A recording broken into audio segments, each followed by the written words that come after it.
Need to set your 2.5G switch? We'll show you how. Take TEM2010X, for example. Example 1, Desktop Mounting. Horizontally place the switch right side up on a big enough, clean, stable, and flat desktop. Example 2, Wall Mounting. First, measure the wall hole spacing on the back of the switch with a ruler, according to the wall hole position located on the wall, and keep them level.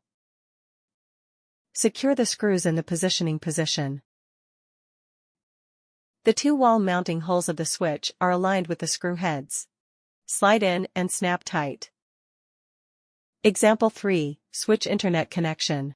Connect the switch to a power outlet with the accompanying power adapter.